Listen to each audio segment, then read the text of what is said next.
You can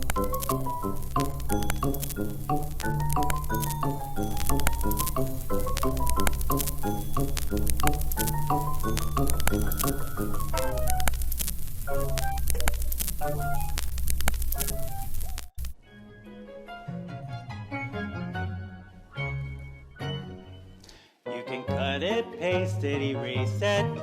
You can be the change if you make it. You can cook it, sew it, or bake it when you're like-minded.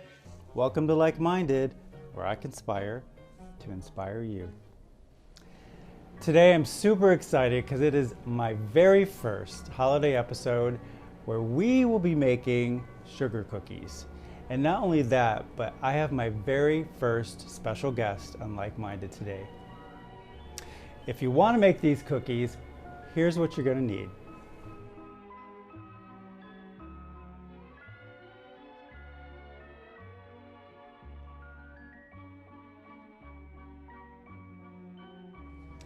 Now that you know what you need, and I have everything I need, the only thing I'm missing is my guest.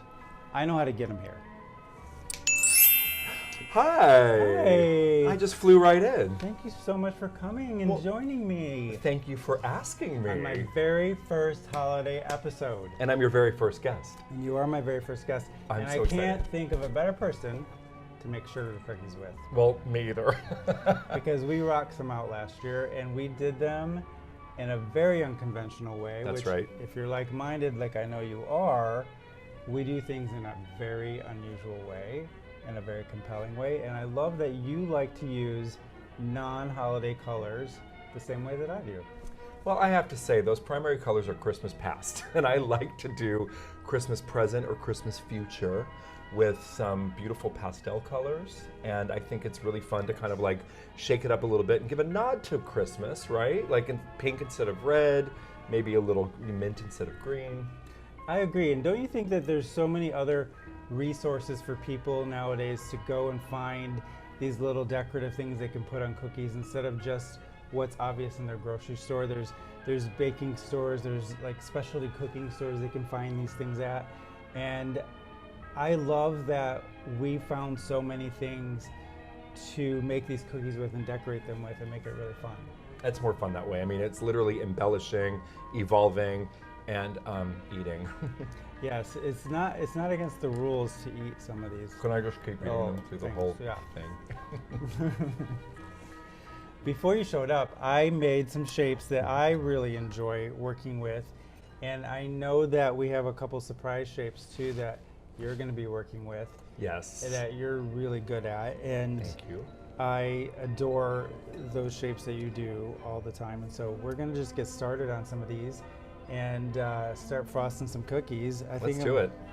I'm going to work with this shape first.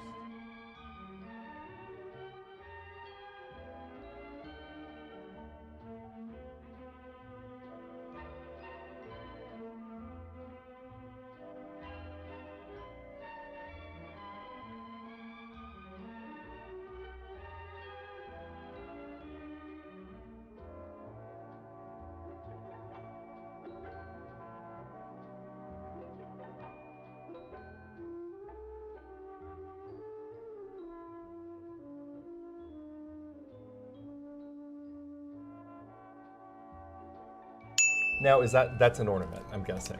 This is an ornament. I thought it was an earring.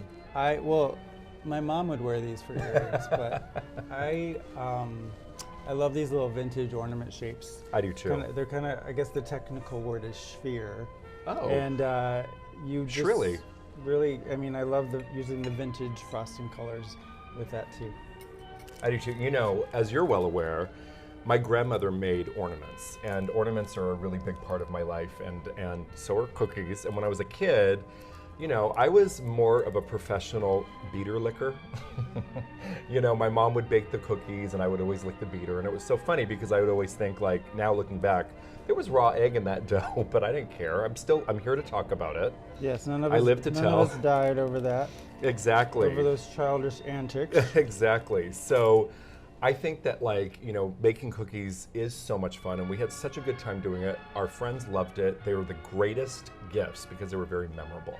Well, also too, like they're not just memorable. They're made with love, and they're using all the creativity that we exhibit on a daily basis in our lives, and it's just a way to give a piece of that to each and every person that we adore. And I encourage everyone else to do the same. And it's so fun making them with you. I mean, it's great making them with somebody. Now, speaking of unconventional colors, black frosting. It's good for the tongue. Black frosting at Christmas. I love a mint. Mint is amazing. Instead of like your evergreen colors, I love the mint is a great substitute for greens. And I will say, one of the things that I've noticed with these, talking about a good holiday tip, let's talk about the tip of these. I take a little toothpick to kind of get it going again, and then I just literally find that when you apply a little pressure, this is my experience, not like I'm some seasoned cookie decorating pro, but I kind of feel like we were last year. We did perfect it, and we started off not really knowing that much about it, and we really taught ourselves how to make the frosting the right consistency and really play with the colors and how much food coloring to use to get the colors we wanted, and how to outline and flood and do all the little professional frosting techniques that you see bakers using. And it's really not that hard. You just gotta goof up a few times and make a few bad cookies before you start getting to the good cookies. And you just gotta outline. I like to outline in a color first and then flood, which means fill in. You could do a contrasting color or the same color. And well, the great thing is, if you mess up on them, you don't have to toss your cookies. You eat your cookies. And then you can toss your cookies. Yes, if you eat too many of them. If you eat too many of them. I think for me, like with this one, for instance, what I like to do is wait for the border to dry. It takes, I don't know, what would you say? A couple minutes for it to harden a bit? Yeah, it takes a good, 15 minutes, I would say, for each step to harden, and so you don't get them bleeding into each other. Good tip. Is that a pun? It is. It is. So I'm gonna, now I've never done this shape before because when we did these last year, I did all those this last was year. you. So I hope I'm doing But this right. it's a really fun shape to do.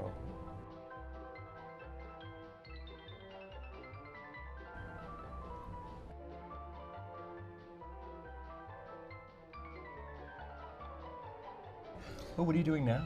What I'm doing now, Gregory, is I'm flooding my cookie, and I'm using a toothpick to spread it into all these little intricate area grooves. And so groovy. And I'm going to show you a really fun technique that I learned. While the frosting is still wet, I'm going to put a blob there, and a blob there, and a blob there.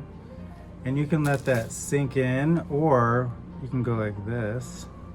With a toothpick, you can make a little star. You can drag it into little shapes.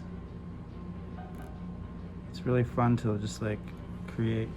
See how that settled in, and it looks like all part of the frosting? Looks marbleized. That's really cool. It looks like a customized experience. Well, it is. Well, it is. Custom cookies. I want to do that. Well, I think you should give it a go. Let me give it a go. So what I'm going to do is I'm going to use this blue. So what I'm doing is I'm just going to flood this with the blue. Get all the way to the edges. And I'm going to try that technique that you just taught, but I'm going to try it with some white.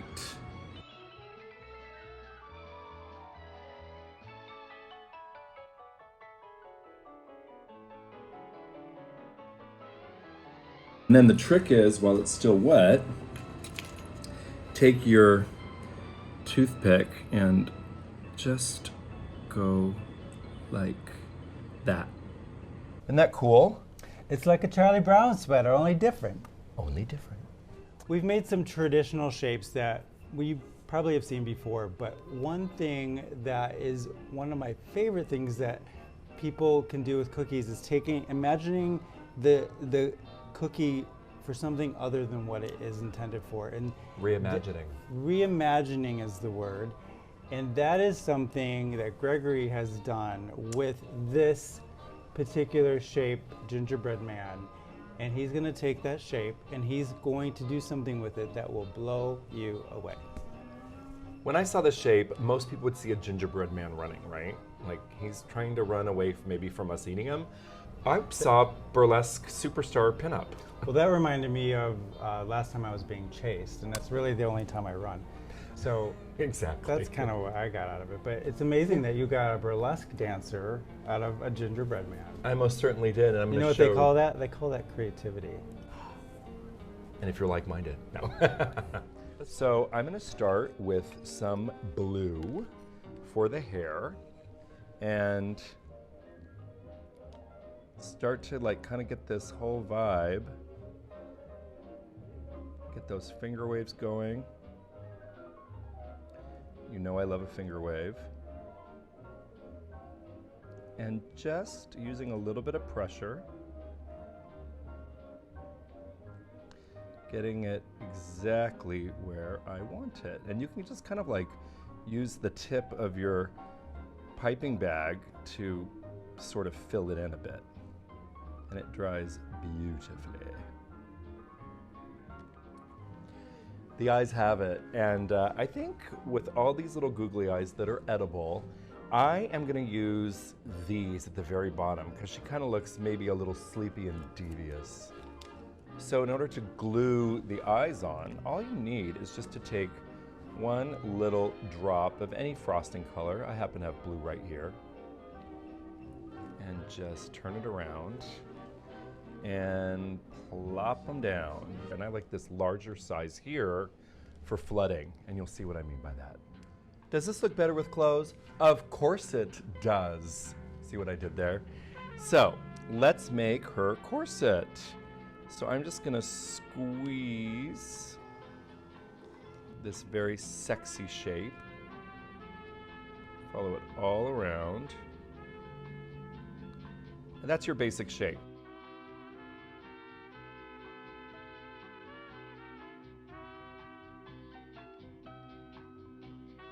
Everyone likes a little titillating cookie. Boop. And another. Boop.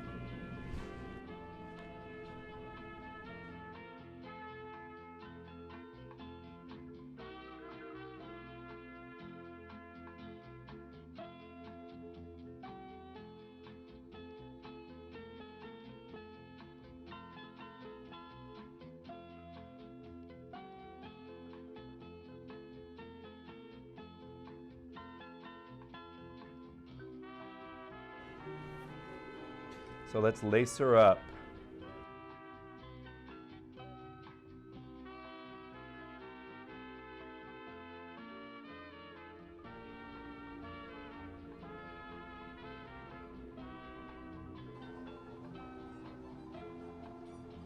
Ta-da! So before, after.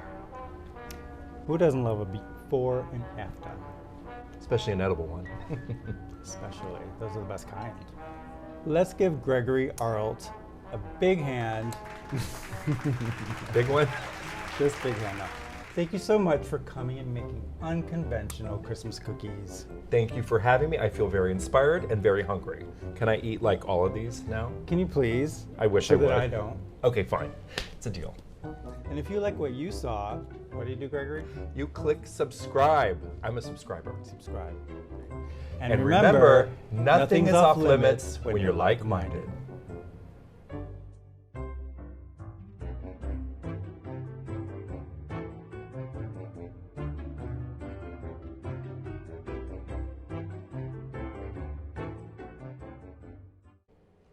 Ho, ho, ho. Who are you calling ho, ho, ho?